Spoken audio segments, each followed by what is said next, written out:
ओ।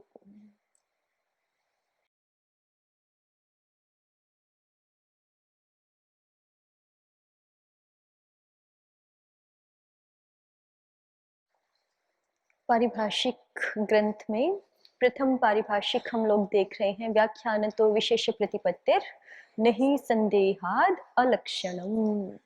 संदेह कहाँ दिखाया था आचार्य ने?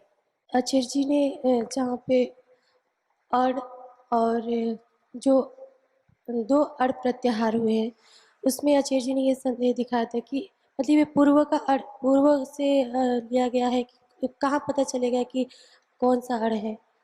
जैसे कौन कौन से सूत्रों में? ढ लोपे पूर्वस्य दीर्घः दीर्घोणः। दीर्घोणः केणः पुनरपरः अनुदित सवर्णस्य चा प्रत्ययः अणु प्रगृह्यस्य अनुनासिकस्य। हाँ, आगे अनुदित सवर्ण से चा प्रत्यय। इन 5 स्थानों में दिखाया था ना कि इन 5 स्थानों में हमें अण ग्रहण में संदेह है कि ये अण ग्रहण पूर्व वाले नकार से हैं कि पर वाले नकार से हैं। तो ढ लोपे पूर्व से दीर्घोण हमें तो समाधान करके दिखा दिया था। मुदिता जी बताइए कैसे समाधान करके दिखाया था? ढ लोपे पूर्वस्य दीर्घोणः में जो यहाँ पे अड़ पढ़ा है वो पूर्व वाले से है। अगर पर वाले अण को लेते, पर वाले नकार से अनुबंध करके अण को लेते तो यहाँ अचश्च ये सूत्र उपस्थित आके उसको सीमित कर देता। अ उण के अ से लेकर लण के नकार तक इसको ग्रहण कराने की वजह अ से लेकर अच ऐ औच के चकार तक यहाँ तक क्यों अचश्च क्यों आ जाता है यहाँ पर? परिभाषा सूत्र है। जहाँ पे ह्रस्व दीर्घ प्लुत ये हो जाए ऐसा कहा जाता है, वहाँ पे अचश्च ये सूत्र आकर बताता है कि मतलब अचिए वहाँ पे उपस्थित हो जाता है। ये सूत्र आके बताता है कि अच के ह्रस्व स्थान हो में जाए, दीर्घ हो जाए, प्लुत हो जाए, ऐसा कह करके अगर ह्रस्व दीर्घ प्लुत का विधान किया जा रहा है तो वो किसके स्थान में होता है? अच के स्थान में ही होता है। तो इसलिए अचश्च परिभाषा आ जाती, और अचश्च परिभाषा आ जाती तो उस बड़े वाले अण को भी कहाँ तक सीमित कर देती? अच तक ही सीमित कर देती। हय वर ल का तो ग्रहण हो नहीं सकता था स्थानी के रूप में। केवल स्थानी के रूप में कितने का ही ग्रहण हो सकता था? अच का ही ग्रहण हो सकता था। और जब अच का ही ग्रहण हो सकता था तो आचार्य को अणह ना पढ़ के अचह पढ़ना चाहिए। पहले हम ये बोलेंगे और फिर दोबारा क्या बोलेंगे कि वस्तुतः अचह भी नहीं पढ़ना चाहिए, क्योंकि वो अचह भी कहाँ से आ जाएगा? अपने आप अचश्च परिभाषा से आ ही जाएगा। ठीक है, तो इस तरह से जो अण पढ़ा है इससे पता चलता है, इस तरह से अण पढ़ना व्यर्थ हो जाएगा अगर हम अण को पर वाले नकार से स्वीकार करेंगे। तो क्या करना चाहिए? पूर्व वाला नकार ग्रहण करना चाहिए। हाँ, तो आचार्य का पढ़ा हुआ पद व्यर्थ तो नहीं हो सकता। इससे हमें पता चलता है कि आचार्य यहाँ पर क्या नहीं करना चाहते? पर वाले नकार से अण का ग्रहण नहीं करना चाहते। तो ये ढ लोपे पूर्व से दीर्घोण हमें देखा था। ऐसे अन्य में भी विचार किया। चलिए केणः से शुरू करेंगे। केणः ये बोलता है कि का परे रहते अण को ह्रस्व होता है। अण को ह्रस्व होता है क प्रत्यय के परे रहते। ठीक है। तो यहाँ पे भी उसी की तरह अचश्च परिभाषा आ जाएगी। जैसे ही हम उसको ह्रस्व बोल करके कहेंगे तो वो आ जाएगी, उपस्थित हो जाएगी। तो ह्रस्व की अनुवृत्ति किस सूत्र से आती है? केणः में प्राम ह्रस्व। हाँ, श्रीद्री प्राम ह्रस्व। कौन से अध्याय का सूत्र है? 7-4 7-4 12। तो श्रीद्री प्राम ह्रस्व सूत्र से केणः में ह्रस्व की अनुवृत्ति आकर के केणः का अर्थ क्या बनता है? क प्रत्यय के परे रहते अण को ह्रस्व हो जाता है। अब स्थिति बिल्कुल ढ लोपे दीर्घोणः जैसी बन गई ना। जैसे वहां दीर्घ हो जाए ऐसा कहा जा रहा था, ऐसे यहाँ पे भी क्या कहा जा रहा है? ह्रस्व हो जाए। अब ह्रस्व हो जाए कहा जा रहा है तो कौन सी परिभाषा आ जाएगी प्रेरणा जी? ह्रस्व हो जाए कहा जा रहा है तो कौन सी परिभाषा आ जाएगी? अचश्च। और वो आकर के क्या कहेगी कि ह्रस्व हो रहा है तो ह्रस्व तो केवल किसके स्थान में ही हो सकता है? अच के स्थान में ही हो सकता है। और अच के स्थान में हो सकता है तो आचार्य को बड़े वाला अण ना कह करके क्या कहना चाहिए था? केणः की जगह सूत्र क्या बनाना चाहिए था? केचः। पहले ये स्टेप है, क्या बोलना चाहिए था? केचः। और फिर आगे कहेंगे कि केचः भी नहीं बोलना चाहिए था, वस्तुतः केवल कितना ही बोलने से काम चल जाता? के, इतना ही बोलने से काम चल जाता, क्योंकि के इतना ही सूत्र बनाते तो भी उसका अर्थ क्या होता? क प्रत्यय के परे रहते ह्रस्व हो जाता है अंग को। ठीक है, अंग को ह्रस्व हो जाता है, वो अचश्च आकर के अलौंत्य से आकर के अपने आप से किसको होता? अजंत अंग को हो जाता। अजंत अंग के अंतिम अच को ही होता। ठीक है, हयवर को तो नहीं हो सकता ना, वो हयवर तो स्थानीय नहीं बन सकते यहाँ पे, किस परिभाषा के कारण से? भाई आचार्य ने केणः सूत्र बनाया, तो इसका मतलब आप इसका अभिप्राय ये निकाल रहे थे कि आचार्य शायद अण पढ़ करके, बड़े वाला अण पढ़ करके अ से लेकर के ल तक के वर्णों को स्थानीय बनाना चाहते हैं ह्रस्वादेश का। तो उसको तो मना कर दिया ना कि यहाँ पर अचश्च परिभाषा आ जाएगी, क्योंकि ह्रस्व हो जाए ऐसा कहा जा रहा है। और फिर स्थानीय को केवल कौन बन पाएंगे? अच वर्ण ही बन पाएंगे। और जब अच वर्ण ही स्थानीय बन पाएंगे, ह य व र ल स्थानीय नहीं ही बन पाएंगे, तो हमें सूत्र केणः नहीं ही बनाना चाहिए था, केचः ही बनाना चाहिए था। और केचः भी क्यों बनाना चाहिए था? केवल के बनाने से ही काम चल जाता, क्योंकि स्थानीय के रूप में अच कहाँ से उपलब्ध हो जाते? हमें अचश्च परिभाषा से उपलब्ध हो जाते। ठीक है, लेकिन फिर भी आचार्य तो केणः बना रहे हैं। तो आचार्य का बनाना जो है वो हमें इंगित करता है कि आचार्य यहाँ पर वाले नकार से अण का ग्रहण नहीं मान रहे। किस नकार से मान रहे हैं? पूर्व नकार से ही मान रहे हैं, तभी पढ़ना सार्थक होता है। आचार्य केवल किसको ह्रस्व करवाना चाह रहे हैं अण में से? अ ई उ को, माने अवर्ण वर्ण उवर्ण को ही ह्रस्व कराना चाहते हैं, अन्य रिवर्ण आदि को ह्रस्व नहीं कराना चाहते। ठीक है, ये हो गया केणः। आगे बताइए जी। उरण रपरः, अणुप्रकृयस्य अनुनासिकः। ये लोगे? चलो ये ले लीजिए, अणुप्रकृयस्य अनुनासिकः। तो पहले अर्थ बताइए इसका। इसका अर्थ है हम्म अप्रक्रिय संज्ञक जो अण है हम्म उसको अनुनासिक आदेश होता है विकल्प से पदांत में। पदांत में। अर्थ ध्यान में आ गया सभी को? अणुप्रगृह्यस्य अनुनासिकः का अर्थ क्या है? अप्रगृह्य संज्ञक जो अण है, पदांत अण है, उसको क्या हो जाएगा? अनुनासिक आदेश विकल्प से हो जाएगा।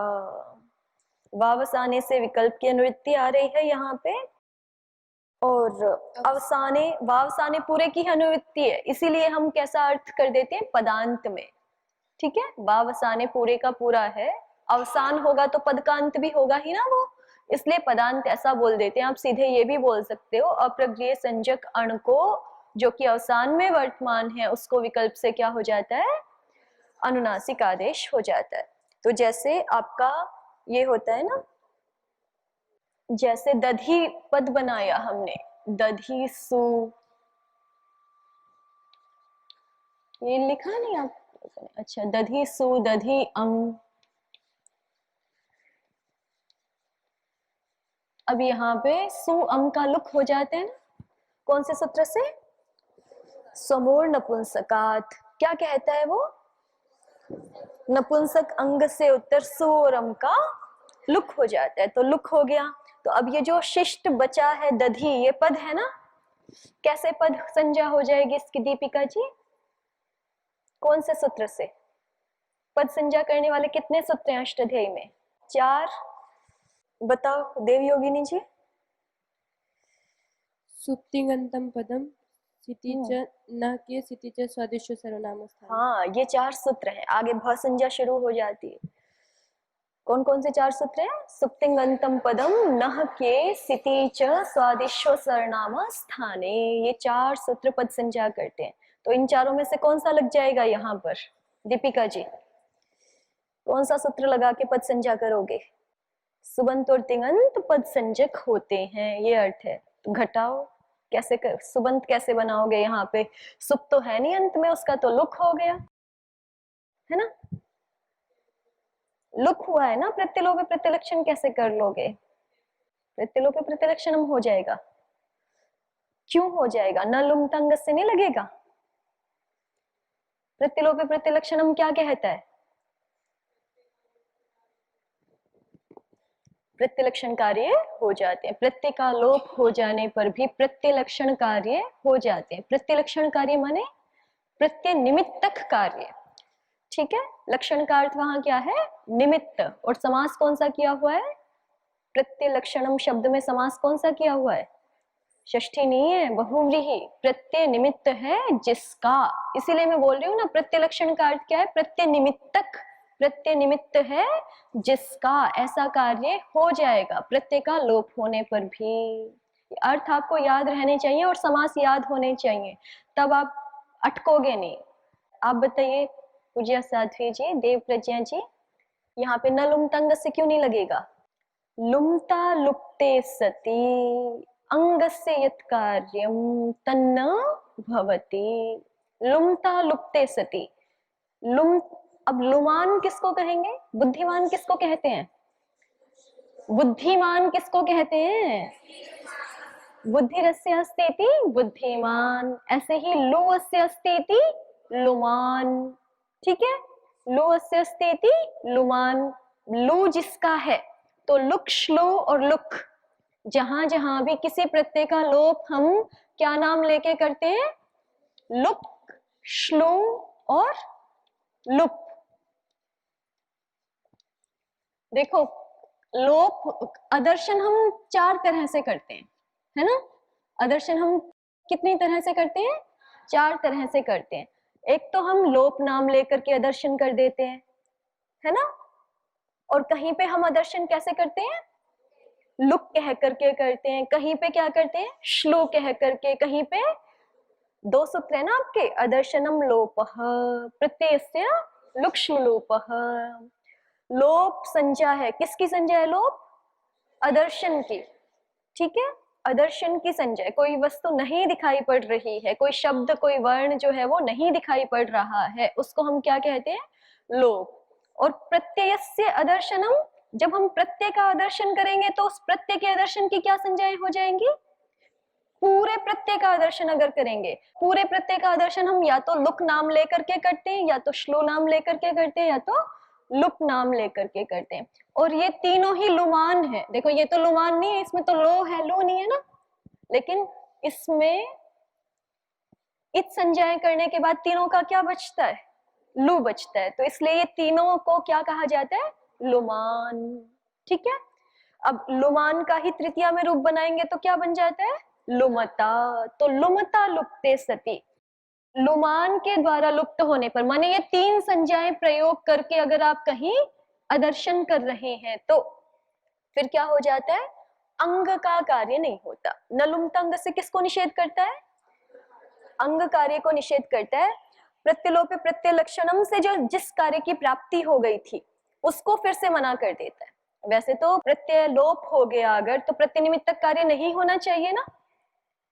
प्रत्यय लोप हो गया तो प्रत्यय निमित्तक कार्य नहीं होना चाहिए, ठीक है।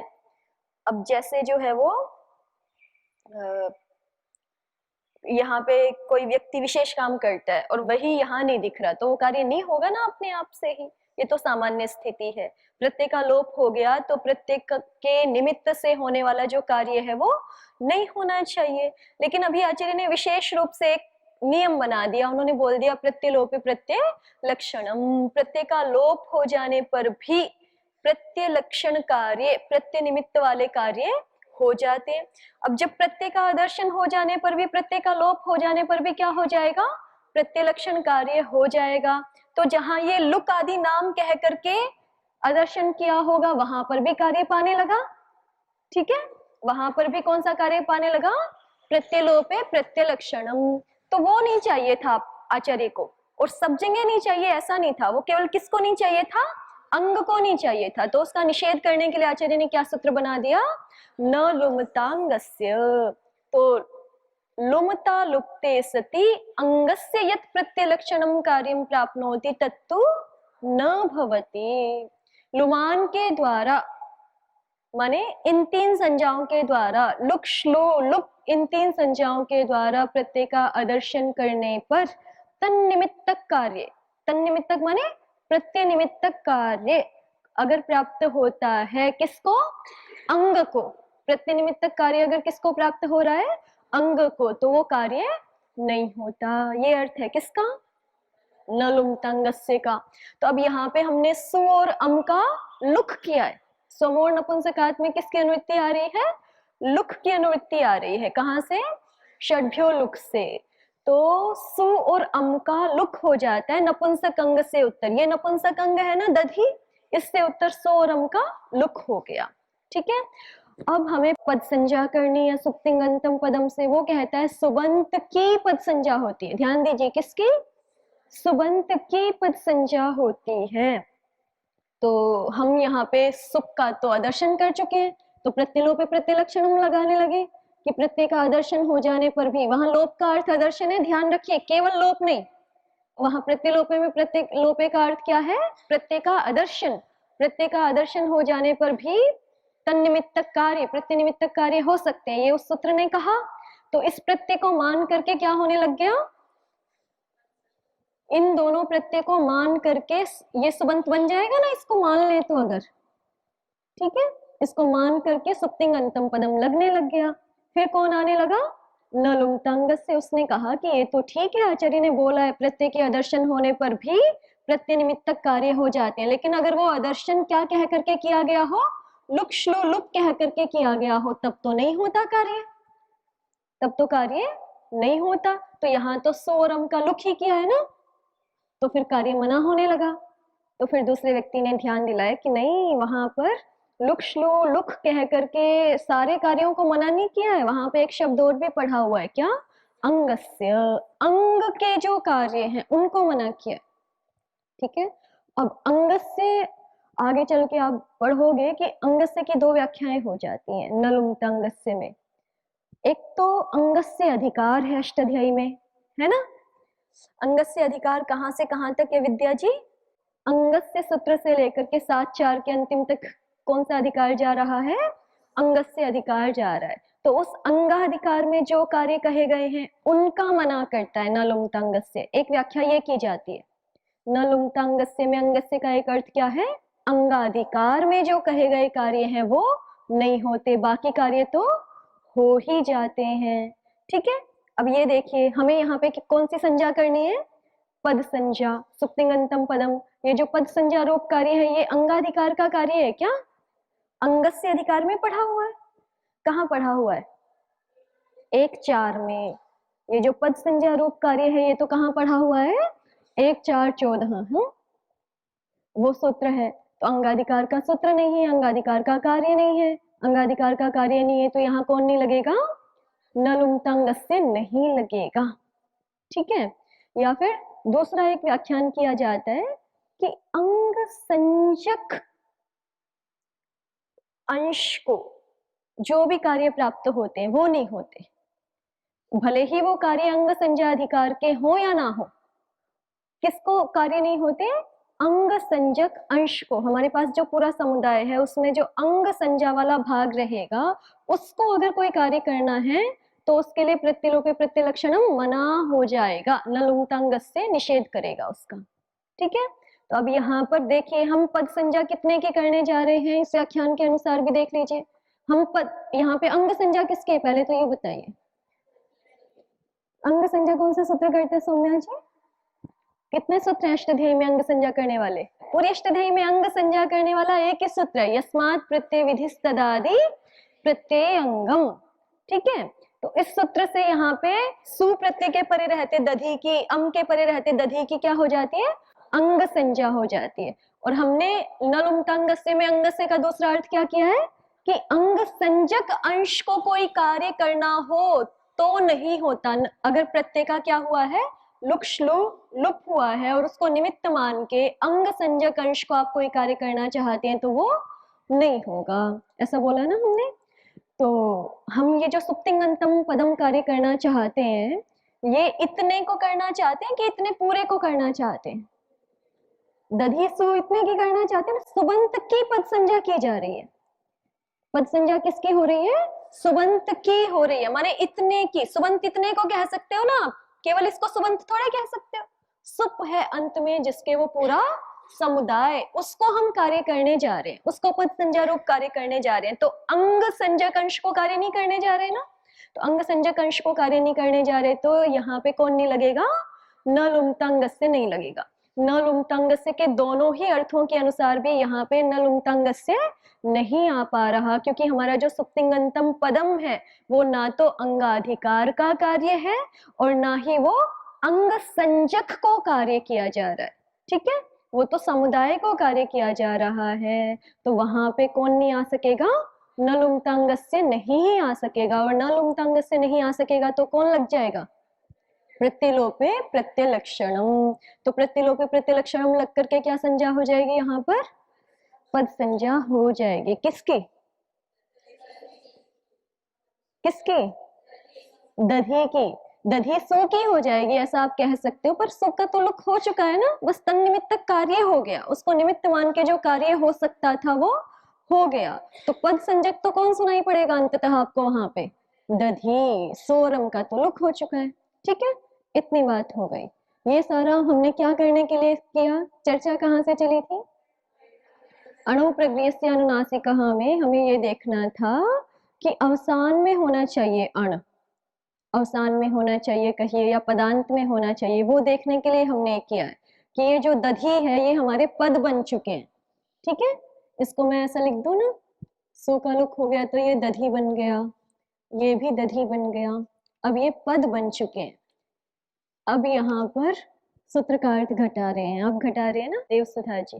तो यहाँ पे दधी की पद संज्ञा है हम्म, और अर्ण जो अप्रक्रिय संज्ञक, तो दधी में जो ई है वो अर्ण प्रत्याहार की मध्य आता है ई, और वो अप्रक्रिय संज्ञक भी है और अवसान में भी है। यहाँ दो अण है, ये अ भी अण है, ये ई भी अण है ना? है ना, दोनों अण ही तो है ये। लेकिन हमें कौन सा अण लेना है? अवसान वाला अण लेना है। तो अवसान वाला अण कौन सा है? ई। अंतिम ई, ये अवसान वाला है, तो इसको पकड़ेंगे, अ को छोड़ देंगे। अब अवसान में जो अण है वहां हमें एक बात और देखनी है। अण के बारे में दो विशेषण है ना, वो अवसान में होना चाहिए और वो कैसा होना चाहिए? प्रगृह्य संज्ञक नहीं होना चाहिए। तो प्रगृह्य संज्ञा भी इसके किसी सूत्र से नहीं है। प्रगृह्य संज्ञा प्रकरण कहाँ से कहाँ तक है? एदुतौच सप्तम्यर्थे तक। ठीक है, एदुदे द्विवचनम प्रगृह्यम से लेकर के कहाँ तक प्रगृह्य प्रकरण है? एदुतौच सप्तम्यर्थे। उन सारे सूत्रों के अर्थ आपको पता होने चाहिए, तब आप ये कह सकते हो कि ये ई कैसा नहीं है? प्रगृह्य संज्ञक नहीं है। ठीक है, तो ये ई प्रगृह्य संज्ञक नहीं है। इसको क्या कर देंगे? विकल्प से अनुनासिक। विकल्प से अनुनासिक, तो ये दोनों साधु हैं, आप ऐसा भी बोल सकते हो और ऐसा भी बोल सकते हो। कुछ लोग बोलते भी है ना, फिर आपको ऐसा लगता है अशुद्ध बोल रहे हैं। अशुद्ध नहीं बोल रहे होते, वो शुद्ध है। दधी, दधी, मधु, मधु, ऐसा बोल सकते हैं। दधी ऐसा भी बोल सकते हैं। ठीक है, मधु, दधी, ये बोल सकते हैं, शुद्ध प्रयोग है। चलिए, अब ये तो सामान्य हुआ, अभी अर्थ ज्ञान किया है आपने। प्रकृत प्रसंग में क्या देखना है वो बताइए। अणु प्रगृह्य अनुनासिक सूत्र बनाया आचार्य ने। अगर आचार्य को अण पर वाले नकार से अभिष्ट होता तो क्या होता? अगर पर वाले नकार से अण प्रत्याहार अभिष्ट होता तो वो असंदेह के लिए केवल अच पढ़ते, अण के स्थान पे अण न पढ़ के अच पढ़ते, जिससे संदेह भी मिट जाता। और अच कहने से क्यों अच क्यों पढ़ते? क्योंकि पर वाले नकार में, जैसे भाई यहाँ तो ह्रस्व दीर्घ प्लुत तो कुछ है नहीं। पर वाले नकार से अ ई उ रील री ए ओ ऐ औ ह या व रा, इन शब्दों का, इन अक्षरों का ग्रहण होगा, वर्णों का। तो यहाँ पे जो पदांत हल जो अण है वो संभव ही नहीं है यहाँ पे अनुनासिक आदेश। क्या संभव नहीं है? पदांत हल से अण संभव नहीं है, पदांत हल अण नहीं हो सकते। पदांत हल जो अण है, पर वाले नकार से जो अण कहेंगे जिन पदांत हलों को, उनसे अनुनासिक आदेश संभव नहीं। उनको अनुनासिक आदेश संभव नहीं है। क्यों? ह य व र ल में य व ल भी आते हैं, उनको अनुनासिक आदेश संभव है। तो बहुत सरल भाषा में कहो कि ये जैसे ये शब्द है, दधी है, मधु है, राम है, ये अवसान में अ ई उ मिल रहे हैं ना हमें। ऐसे आचार्य कह रहे हैं कि अवसान में आपको क्या नहीं मिलेगा? ह य व र, ये अवसान में नहीं मिलेंगे। ठीक है? क्यों नहीं मिलेंगे? सामान्य शब्दों में देखो कहीं पर। ये निष्कर्ष बता रहे हो ना। वैसे महाभाष्यकार ने कुछ अलग भी दिखाया है वहां पे, कुछ अलग भी प्रयोजन दिखाया है। केवल इतना ही नहीं है, ये तो एक बात है। ये तो मतलब जो है वो कुछ शब्दों में मिल भी जाएगा, ऐसा नहीं कि सभी में नहीं मिलेगा। अचों के धर्म अनुनासिक होते हैं, ये जो य व ल है यहाँ पे, वो भी तो अनुनासिक हो सकते हैं ना। यवलाह द्विप्रभेदः सानुनासिकाः निरनुनासिकाश्च। ठीक है, चलो ये तो सामान्य बता रहे हैं।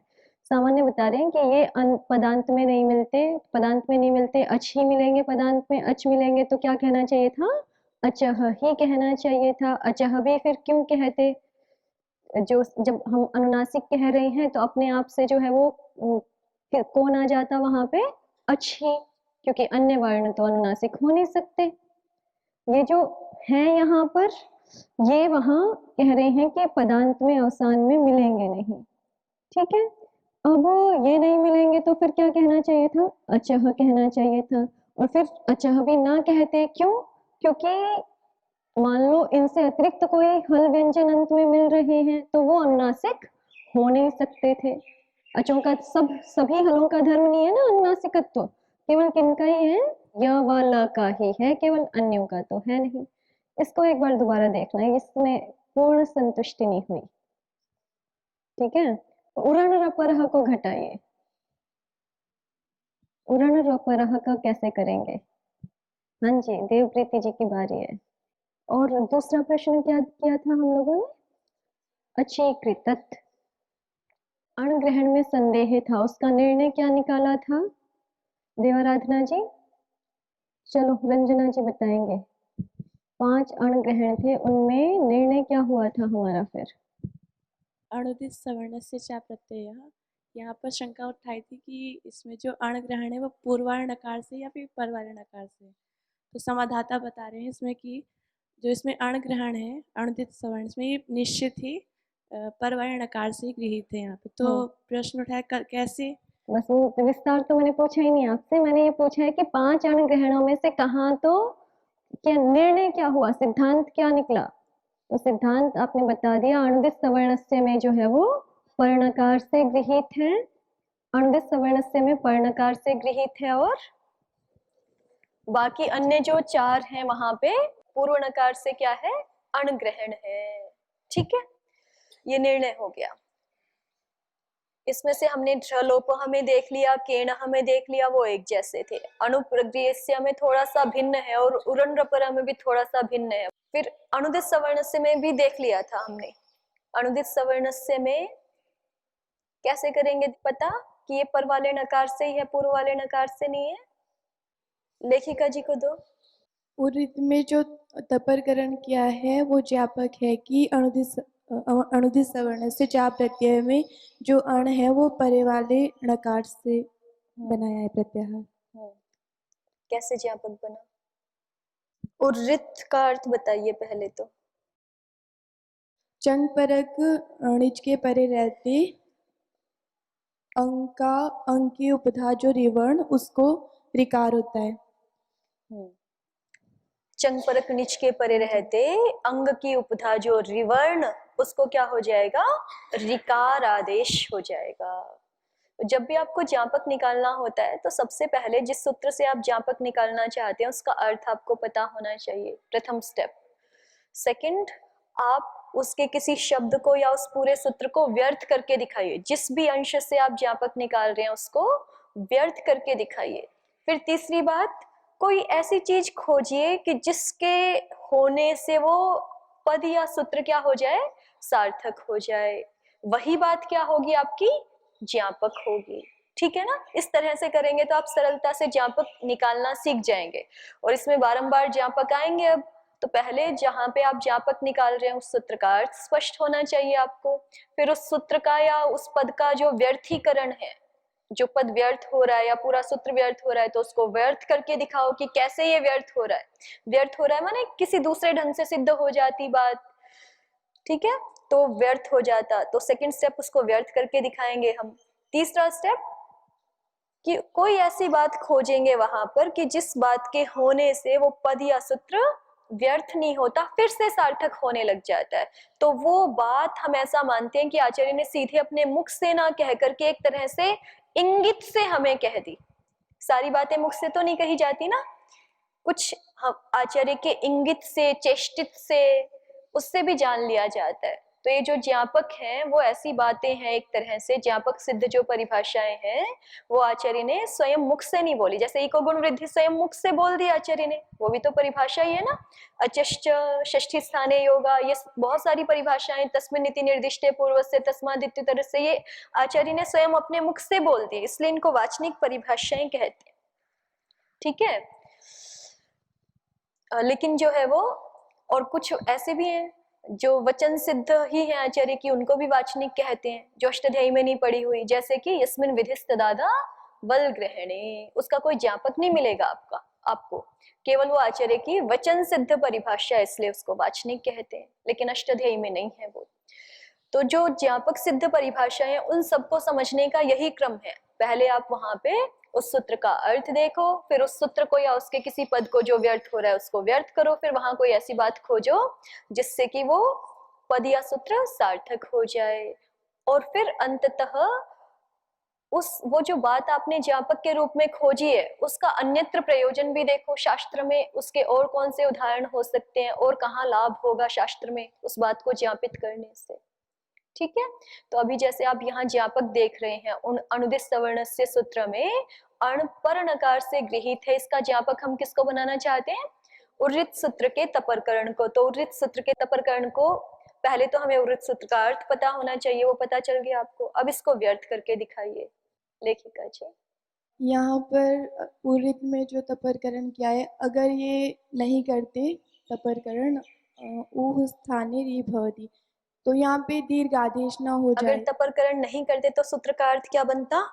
ऊह स्थाने मतलब रिवर्ण के स्थान में री होता है, रिवर्ण के स्थान में रिवर्ण आदेश होता है, ये अर्थ हो जाता है ना। तपर नहीं कर रहे तो सारे सवर्ण ही आ सकते थे।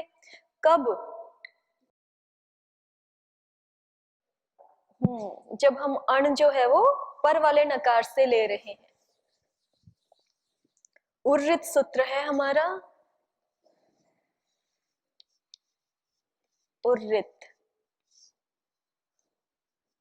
इसका अर्थ क्या हो रहा है? रिवर्ण के स्थान में रिकार, ये अर्थ हो रहा है ना। जब हमने तपर किया हुआ है और जब हमने तपर नहीं किया तो मान लो वैसे तो विभक्ति लग के दूसरा रूप बनेगा इसका, लेकिन मैं लुप्त विभक्ति कर देती हूँ जिससे आपको सरलता हो।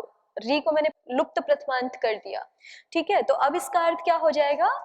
रिवर्ण के स्थान में रिवर्ण, रिवर्ण के स्थान में रिवर्ण। लेकिन ये अर्थ कब हुआ रिवर्ण के स्थान में रिवर्ण? इस री से पूरा रिवर्ण आपने कब ले लिया? जब आप एक तो तपरकरण नहीं किया है, एक बात हो गई, लेकिन साथ में ये भी तो लेना पड़ेगा ना कि अनुदित सवर्ण से का अण जब पर नकार वाला हो तभी आप ये वाला अर्थ कर सकते हो, ठीक है ना। क्योंकि पर नकार से लोगे तभी तो री भी आएगा उसमें, पर नकार से लोगे तभी तो री भी आएगा, तभी री आएगा, तभी जो है वो ये वाला री अपने सवर्णियों का ग्रहण करा पाएगा और रिवर्ण के स्थान में रिवर्ण हो पाएगा। अगर अनुदित सवर्ण से पूर्व वाले नकार से होता तो भले ही ऐसा सूत्र बना लो, फिर भी अर्थ क्या निकलेगा? वो ऊपर वाला ही अर्थ निकलेगा, रिवर्ण के स्थान में रिकार हो जाए। क्यों? क्योंकि अनुदित में तो आ ई ऊ ही आए, वही अपने सवर्णियों का ग्रहण करा सकते हैं।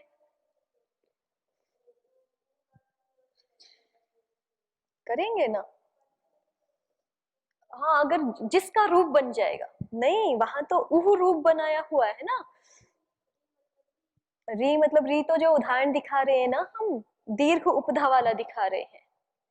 ये यही मैं बताना चाह रही हूँ आपको। ये तो ठीक है, आप तो स्थानीय की बात कर रहे हो ना।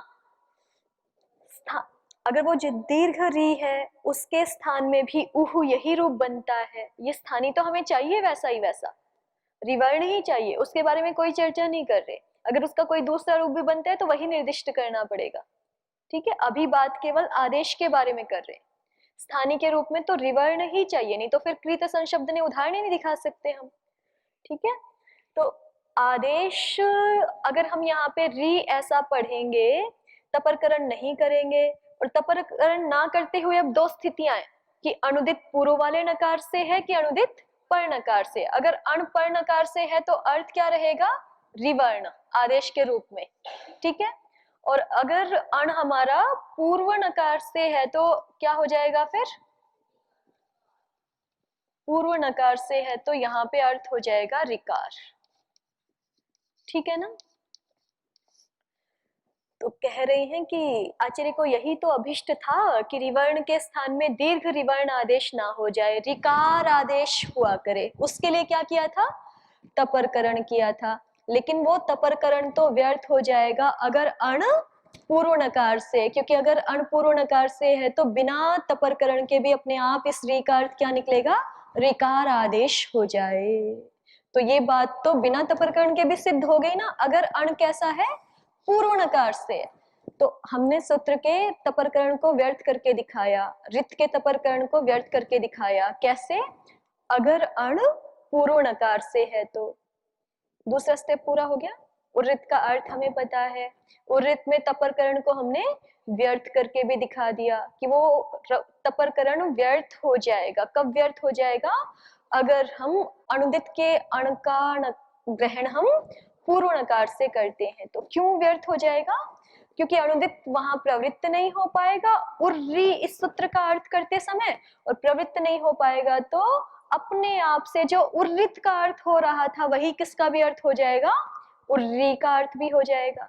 जब उर्रित का जो अर्थ हो रहा था, तपर करने पर जो अर्थ हो रहा था वही उर्री सूत्र का भी हो जाएगा बिना तपर किए भी, तो तपरकरण व्यर्थ ही है ना। उर्रित का जो अर्थ हो रहा था वही अर्थ किसका भी हो गया, कौन से पक्ष में, पूर्व नकार वाले अण पक्ष में उर्री का भी हो गया। तो इस पक्ष में तपरकरण व्यर्थ ही हो गया ना। ये दूसरा स्टेप पूरा हो गया। अब हम कोई ऐसी बात खोजेंगे कि जिससे ये तपरकरण फिर से सार्थक हो जाए। तो फिर से सार्थक कब हो जाएगा, इस वाले पक्ष में। इस वाले पक्ष में उर्री का अर्थ क्या करना पड़ेगा हमें,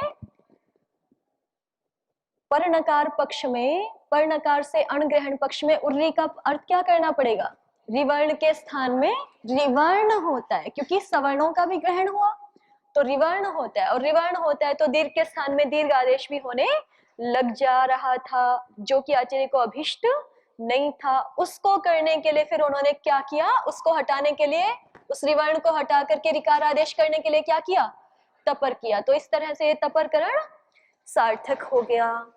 ठीक है, इतनी बात स्पष्ट हो गई ना, ये तपरकरण सार्थक हो गया। तो यही बात ज्ञापक के रूप में सामने आएगी। कौन सी बात को मानने से आचार्य का तपरकरण सार्थक हुआ है, अनुदित सवर्णस्य में अण को पर नकार से ग्रहण करने पर आचार्य का तपरकरण सार्थक हुआ है। तो हमें समझ में आ जाएगी बात कि आचार्य ऐसा देख रहे हैं कि यहाँ पे अनुदित सवर्णस्य सूत्र में पर नकार से अण प्रत्याहार का ग्रहण होता है। ठीक है, फिर इसके अन्यत्र प्रयोजन तो बहुत सारे हैं। जहाँ री है, री का निर्देश है, वहां पे हमें पूरा रिवर्ण चाहिए ना, जैसे पूर्ण रपर हमें भी चाहिए, इस उर्रित में भी चाहिए, बहुत सारे प्रयोजन है अन्यत्र। री से हमें री का ग्रहण चाहिए। ऐसे ही जो ए ओ आदि हैं उनके भी सवर्णों का भी ग्रहण चाहिए, हय व र ल के सवर्णों का भी ग्रहण चाहिए, बहुत सारे प्रयोजन है। ठीक, संवत्सर आदि देखते हो ना आगे काशिका में, तो बहुत सारे प्रयोजन है। तो ये ज्ञापक हो गया। अब इस ज्ञापक को हमने अचीकृतत में घटाना था, है ना। अचीकृतत की सिद्धि कर दीजिए एक बार जल्दी से, फिर ये देव स्वस्ति जी करेंगे अचीकृतत की सिद्धि। पद विभज्यान्वाख्यान में बता दीजिए। क्रीत संशब्दे, क्रीत संशब्दने, क्रीत संशब्दने है और अकार का लोप हो गया, लुंग उपदेश लुंग के स्थान में जनुनासिक। तिप। पहले निच निजंत धातु हाँ, बनानी है ना, हेतुमती निच। च निच लेके आएंगे, फिर निजंत धातु से क्या कर लेंगे, लुंग लुंग सूत्र से लुंग प्रत्यय लेके आएंगे। लुंग के स्थान में पूरी जो है वो तिबादी उत्पत्ति करके तिप, तिप। तिप का क्या बच गया, ई ता त, श्ली लुंगी जिले सिच श्लेह सिच, ऋणी श्री द्रुसृभ्या कर्तरी च निच का ई, श्ली का क्या हो जाएगा, चंग, निश्री द्रुसृभ्य कर्तरी चंग, कर्तृवाची, कर्ता अर्थ में लुंग लेके आए थे हम, लह भावे च कर्मणि च अकर्मकेभ्य। ठीक है, सकर्मक धातु है कृत संशब्द ने, तो कर्ता अर्थ में हम लुंग लकार लेके आए। कर्तृवाची लुंग के परे रहते छली को क्या हो गया, चंग, चंग का क्या रहा, अंग, चंग का अ शेष रहा। अब आगे क्या करें, इस प्रकार की सिद्धि में, चंग वाली सिद्धि में आपको हमेशा जो है वो कार्यों का एक क्रम ध्यान में रखना पड़ेगा। बोलिए, सबसे पहले क्या हो जाता है, अनन्या जी बताओ। ऋजंत धातु से चंग, फिर नैनुटी से इकार का लोप, उसके बाद उपधा हर्ष, निजंत धातु से चंग, ये तो हो ही गया, ले ही आए। अब आगे कार्य बताओ। नेरनिटी से इकार का लोप। सबसे पहले क्या हो जाएगा, नेरनिटी से नीलोप। अ जो है वो अनिडादि अर्धातु प्रत्यय है ना, अनिडादि माने इट इसके आदि में नहीं है, और कैसे नाम क्या है इसका, आर्धातुक, तो अनिडादि आर्धातुक के परे रहते इस नी का क्या हो जाता है, लोप हो जाता है। पहला कार्य नीलोप। आगे उपधा हरस्व, उपधा ह्रस्व, किस सूत्र से करें, उर्रित, उर्रित, उपधा ह्रस्व दूसरा कार्य है। और रित क्या बोलता है, चंग परक निच के परे रहते। अब देखो चंग का अ तो बचा हुआ है, अभी दिख रहा है, पूरे का लोप नहीं हुआ है ना, अ बचा हुआ है, लेकिन ये तो पूरा लोप हो गया। इसको कैसे देखोगे फिर, प्रत्यलोपे प्रत्यलक्षणम, चंग परक निच के परे रहते जो अंग, उसकी उपधा को क्या हो जाता है, ह्रस्व, तो कृत। ई का तो खैर लोप हो चुका। अ त, आगे बोलिए। द्विवचन, फिर चंगी, द्विवचन कर देंगे, कौन से सूत्र से करें, चंगी, चंगी। वो क्या कहता है, चंग चंग परतः अभ्यासस्य द्वित्वो भवति। चंग के परे रहते, अभ्यास नहीं आ रहा वहां पे, चंग परे रहते धातु के प्रथम एकाच को द्वित्व हो जाता है, अनभ्यास प्रथम एकाच को। अजादि धातु हो तो द्वितीय एकाच को हो जाता है, ये अजादि तो है नहीं, तो प्रथम एकाच को क्या हो जाएगा, द्वित्व हो जाएगा। ठीक है, प्रथम एकाच को द्वित्व हो जाएगा। तो द्वित्व करने पे क्या बचा आपका,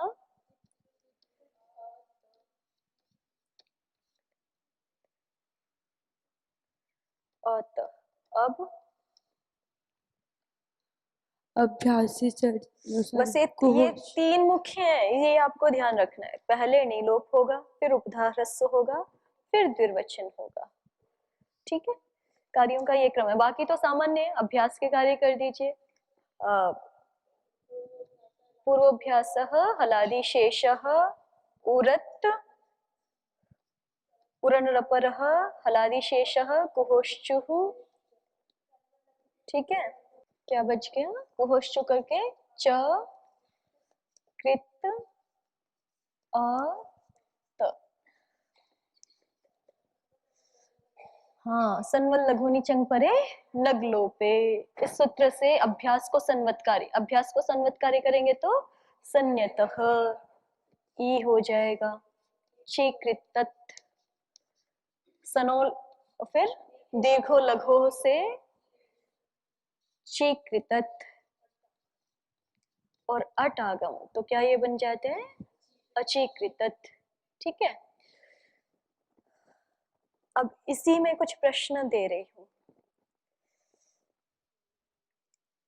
इसमें प्रश्न जो है वो, एक तो ये है कि यहाँ पर जब आप द्विवचन करने लगते हो ना, तो द्विवचनेची लगेगा कि नहीं लगेगा, ये देख के आना आपको। क्या बोला, द्विवचनेची लगेगा कि नहीं लगेगा, ये देखना है। ठीक है, फिर यहाँ पर जो संवल लघुनी घटा रहे हो ना, संवल लघुनी चंग परे नगलोपे, वो कैसे घटा रहे हो? बस ये 2 प्रश्न है, बाकी ये 2 समझ लिए तो आपको सिद्धि हमेशा के लिए पक्की हो जाएगी। ये 2 प्रश्न और ये जो कार्यों का क्रम, ये आपको याद रहना चाहिए, ठीक है? नीलोप, उपधा, ह्रस्व और द्वित्व। इसका क्या प्रयोजन है, क्यों इसी क्रम से कार्यों को करते हैं, ये फिर आपका आगे काशिका में विषय आ जाएगा। कहीं किन्हीं प्रयोगों में सब जगह दोष आता है ऐसी भी बात नहीं है, लेकिन किन्हीं प्रयोगों में दोष आता है, वो षष्ठ अध्याय में काशिकाकार ने दिखाया है। अस्तु, ठीक है, इतना ही रखते हैं। ओ